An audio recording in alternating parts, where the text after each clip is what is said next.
What's up, your boy Vaughn, another reaction, and in today's video we have How to Save a Football Club featuring Lamine Yamal. I ain't gonna lie, this facts, I ain't gonna lie. If Barcelona never found Lamine Yamal and pulled that nigga from the academy, there was kinda some hot troubles, my nigga, some hot water. I ain't gonna lie. They still had Rafinha and Pedri, but like he took this club to another level. Now they Champions League favorites. Even though I don't know if uh I don't know who I don't know. I don't think I don't see them winning the Champions League, even though the Champions League is the most 50-50 it's has ever been. Anybody could win, but I'm a PSG fan. I'm going with my PSG, but uh it's just that Barca defense is so trash, bro. They defense still trash. The general consensus in football right now, but the term saving his boyhood club is a bit confusing because Barca aren't exactly in a crisis, right? Top of La Liga, Champions League knockout stages, and they're still one of the biggest teams in the world. So what's Yamal saving them from? Well, size and stature doesn't make clubs exempt from financial and structural issues. In fact, a lot of the time, it makes them more liable. United, Chelsea, Juventus, some of the biggest clubs in footballing history are run terribly. If we look at the figures, according to the most recent financial reports, there's a direct correlation between club size.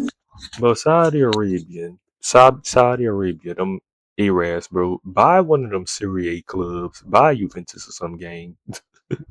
Bro, them clubs that fell off Juventus, AC Milan, bro, because they poor. They don't got money like that. Like Saudi Arabia, I need to buy one of them games. Debt, and whether it's money owed on stadiums or unpaid contracts and transfer fees, all these huge It's crazy, bro.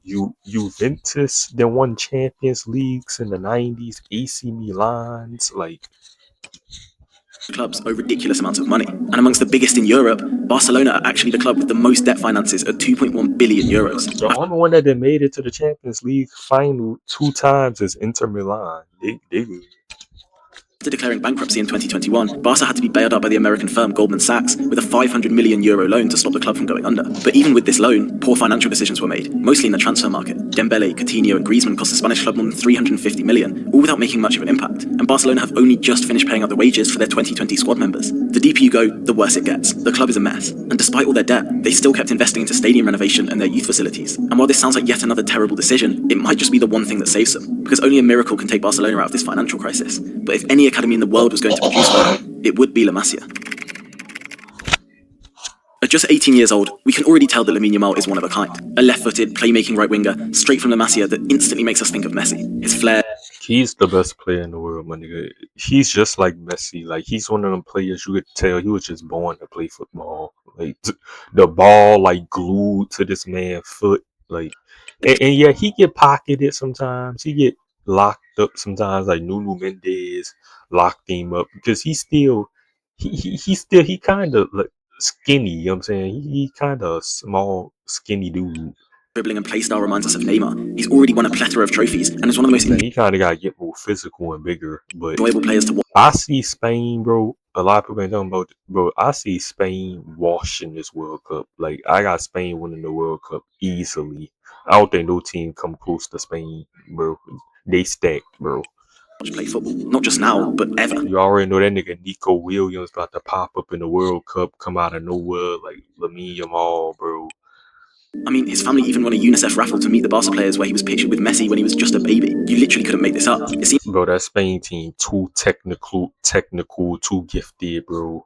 It's like these fairy tales are exclusively reserved for a club like Barcelona, because at the moment, Yamal is single-handedly dragging his club back to relevancy, and he's restoring every area of what makes Barcelona great again. The first area is the most obvious one. Barcelona are good again. Like, actually good. I know they won the league in 2023, but they've been pretty woeful in the Champions League. They haven't really played with any identity, and it showed in their results. But last season, everything changed. And it's no coincidence that Barcelona's grand return to Europe correlated with Yamal's breakout season for the club. They won La Liga, the Copa del Rey, and the Super Cup. But weirdly, I actually found their Champions League run the most impressive part of last season. They narrowly lost to Inter in extra time in an absolute classic semi-final, but they played some of the best football that I've ever seen. And this is what made me feel like Barcelona were truly back. And at the heart of this was, of course, Lamine Yamal. There's infinite ways to measure how good a footballer is these days. For attackers, it's mainly goals and assists. For keepers, it's saves and clean sheets. For defenders and midfielders, it's a bit more tricky. Like we mentioned in our last video, the eye test seems to never fail. But one of the best ways to look at how impactful players are, regardless of their position, is match rating. FootMob has arguably the most advanced rating system, calculated based on over 300 individual metrics per player, per match, with all the data sourced reliably from Opta. If we look at the Premier League rankings so far this season, you can see how representative it is. Bruno tops the league, and deservedly so. He's been unbelievable, as usual, and is involved in so many areas on the pitch. You have goal scorers like Haaland and Semenyo duly credited, but also midfielders like Garner and Anderson. And if you watch Rodri, man, I ain't heard nothing about Rodri in a while, man. That nigga's still playing world class, man. That boy stole that Ballon d'Or and been a goose ever since. Stole Vinny Ballon d'Or. Understand how crucial they are to their team's success. Obviously, there's no such thing as a perfect performance metric, but this seems to be pretty accurate, and it seems to really reward the players the more involved they are on the pitch. This might mean that it tends to favour midfielders rather than wide players, as Saka, Semenyo and Giant Diallo are the only real wingers in the top 25. Player of the matches. This graph shows the average FootMob rating of the highest performing players in the top 5 leagues this season. Yeah, and this nigga think he Jimmy High Roller. He pulling out all these advanced metrics and shit like. It's weighted with all competition performances included, and it's basically an indicator of how good the best players in Europe really are. But like I just mentioned, this graph slightly favours the central players, and to be a high-rated winger, you really need to be special. I'm talking about the Vinny Juniors, the Rafinhas, the Elises, players that light up the pitch every time they get the ball. The graph has age on the x-axis, and this highlights something interesting as well. There's a massive concentration of players in between the 20 to 30 age range. I mean, this is pretty obvious. It's where players have enough experience without seeing any real physical regression. Most of these players are in their prime, and playing the best football of their careers. But what fascinates me is the players that sit outside this zone. Maybe the most impressive anomaly on the whole graph is Luka Modric, who's a whole 5 years older than anyone else and still playing at the highest level. We have a decent amount of players in the 30 to 35 age range, and they tend to be the really technical, high IQ midfielders and defenders who understand the game at the highest level. Maybe the most exciting quadrant is the one below 20 years old. You have youngsters, and then you have these guys. Teenagers that have reached the highest level of European football almost overnight. The only three this season are Wayne Zaire-Emery, Yan Diomande, and of course, Lamine Yamal. But this is why it's so hard to put into words. I forgot about Zaire-Emery. He still play for PSG, my team. But, you know, we got Vitinha and Neves.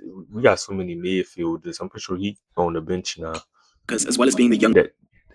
I'm pretty sure he still play for PSG. Yes, people got, well, you're a PSG fan but don't know your team.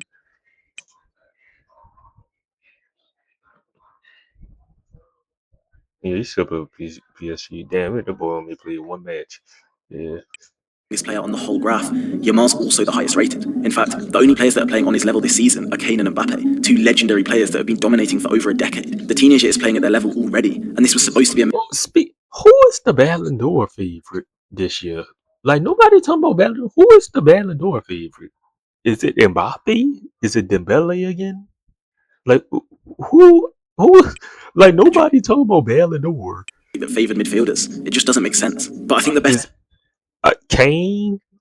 way to try and understand how Yamal has become so good so quickly, we actually have to look past the stats and performances. Yeah. I'm Lamine Yamal. Talking about how he plays football and how he carries himself in general. He has a unique swagger about him, a real confidence. The Champions League almost over with, season almost over with, like World Cup in a couple months, 90-some days. Like, authentic. If you've seen our recent video, it's really summer game. What the fuck? You'll know what I'm talking about. He's unapologetically himself, and it makes him that much better as a footballer. He's not scared of failure or judgment, and it's evident on and off the pitch. Over the summer, Yamal was a victim of the press, relationships, parties, injuries. It was relentless. This is an 18-year-old we're talking about, whose life was...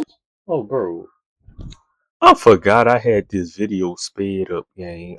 Cause I sped up the last video I was reacting to. I was reacting to a video about Soulja Boy hitting on Kai Cenat. Picked apart under a microscope. Yeah, I'm like, bro, what a voice sped. For the sake of a my bad, y'all. Newspaper headline. That wasn't annoying. Or a viral article. And unfortunately, we've seen that outside noise get to young players before. But Yamal's playing the best football of his life, and long may it continue. The best part of Yamal's game, you'd probably say, is his dribbling. He's already drawn comparisons from Neymar and Messi, and every time he's on the ball you expect something crazy to happen. The funny thing is, he's statistically an average dribbler. In fact, if we look at the dribble completion rate last season, Yamal was at 51%. Nearly half of every take-on resulted in a tackle or a loss of possession. And if we compare him to the most frequent dribblers in Europe last season, he's barely above the average in terms of completion rate either. But it doesn't stop him. Not even in the slightest.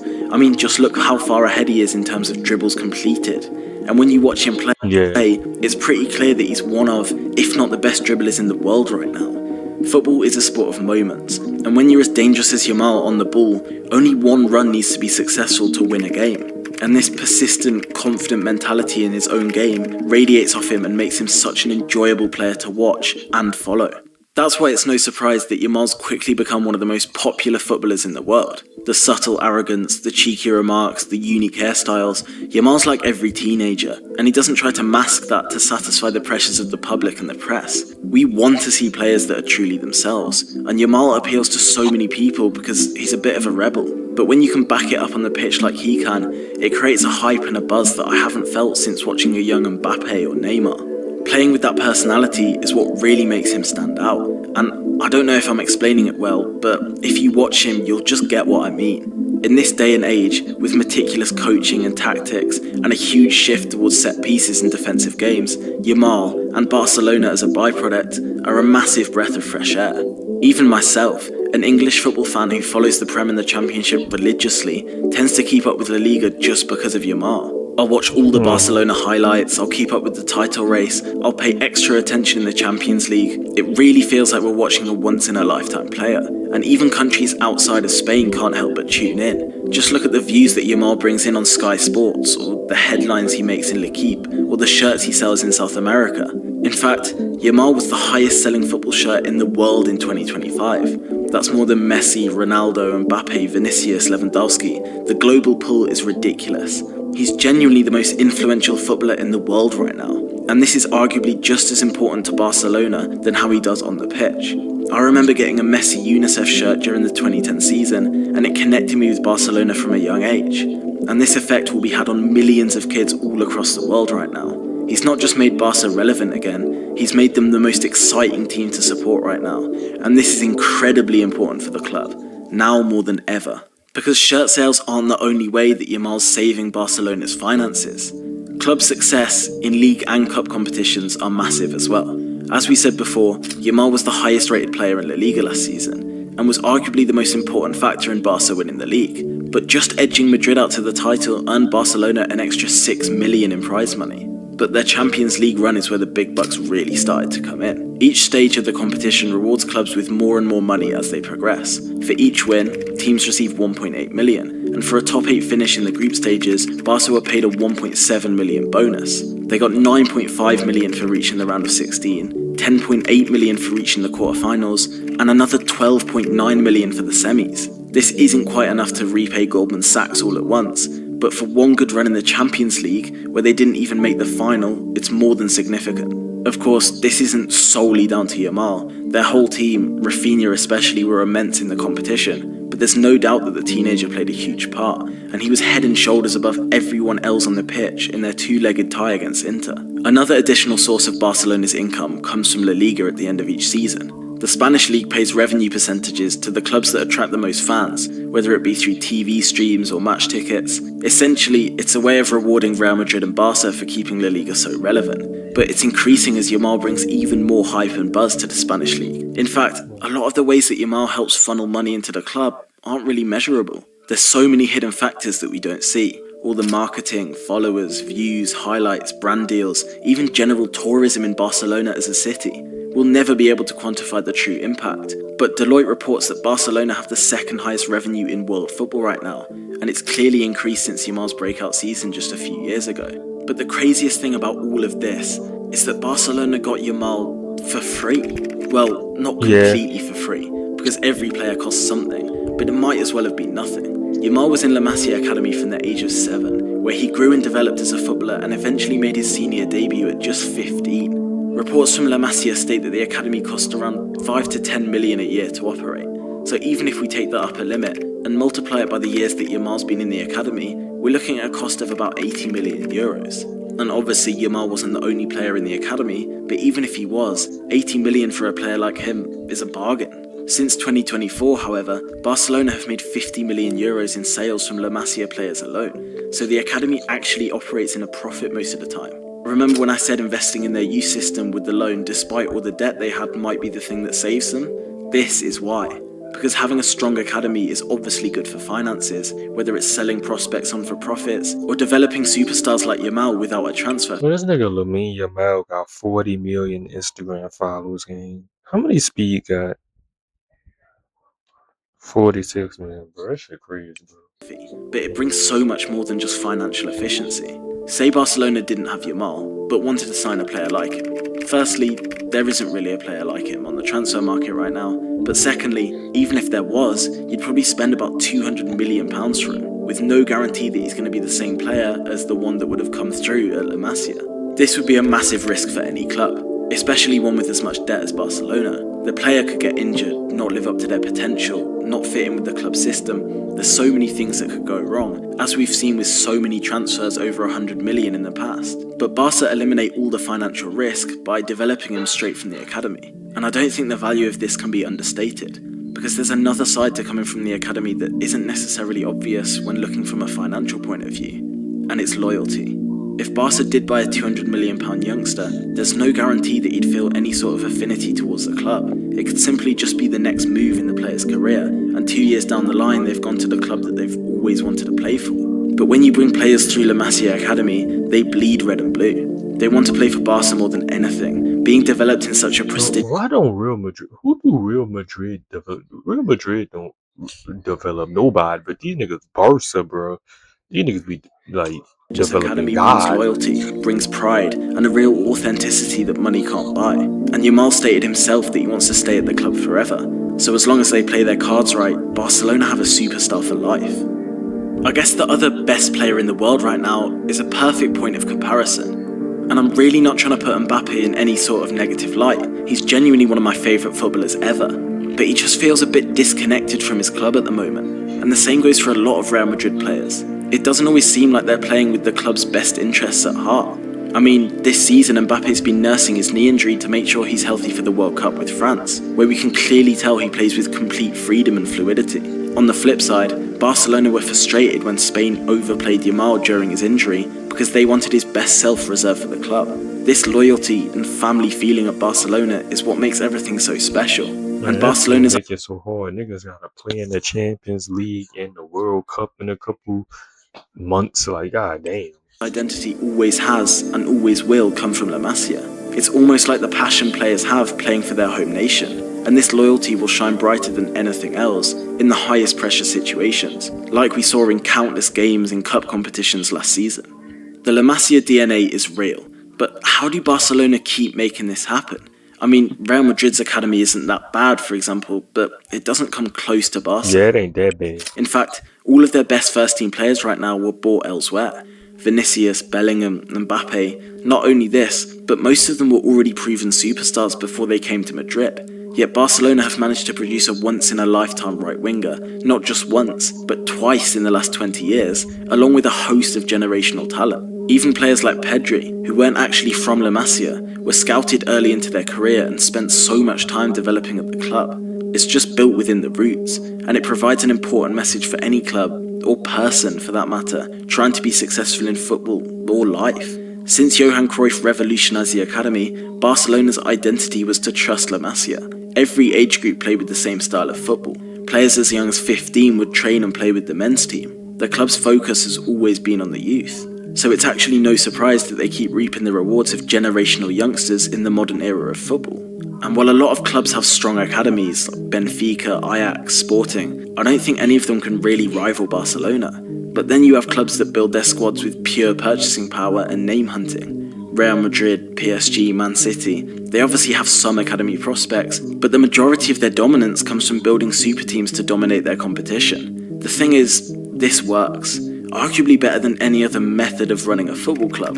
It's certainly not affordable, and only the biggest clubs in the world can operate this way. But a club like Madrid is the best in the business at it. It worked well in the early 2000s, even better in the 2010s, and even though they're struggling at the moment, they've still won 2 Champions Leagues in the 2020s with pure star power. It's just who Real Madrid are. They buy the most talented players, and they convert them into results and trophies. They have an insane winning DNA. Funnily enough, Barcelona actually tried to dabble in this super team philosophy after the they shit failed horribly. departure of Messi and Neymar. But after spending €400 million on players that didn't really resonate with the club, it showed on the pitch. Barcelona aren't a team that buys the best players in the world and goes on to dominate Europe. They're a team who trusts their foundations and produces that talent themselves. And even though it was a turbulent time with Xavi, a La Masia graduate himself, he managed to restore the real identity of Barcelona, and the results are finally starting to show. Bringing Yamal into the first team at the age of 15, and giving him the opportunity to shine for the men's team epitomises who Barcelona are as a football club. An academy prospect, born in the city, raised in the academy, with all the passion and identity running through his veins. It seems like a fairy tale, and don't get me wrong, it is pretty crazy, but when you really look into what makes Barcelona such a unique football club, it starts to look like more of a pattern than a coincidence. From their last starting 11, 7 of the players came from La Masia. Barcelona are going back to their roots, and it's not only showing in their results and performances, but also in the beauty of the football they're playing. I think this sends an important message to anyone in the footballing world. Being yourself and sticking to your beliefs is what separates you and makes you great. Even ourselves, 2 friends that love making content, started YouTube for the love and creativity of football and entertainment. But when we got distracted by chasing views and likes, we lost touch with our real identity, and it showed.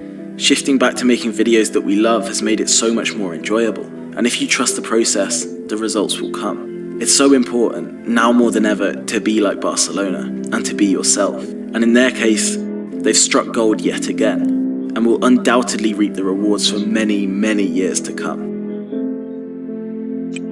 Make sure to comment, subscribe, and I'm gonna do this. Barcelona gonna win the UCL though 1 year with Lamine Yamal at the helm. They is.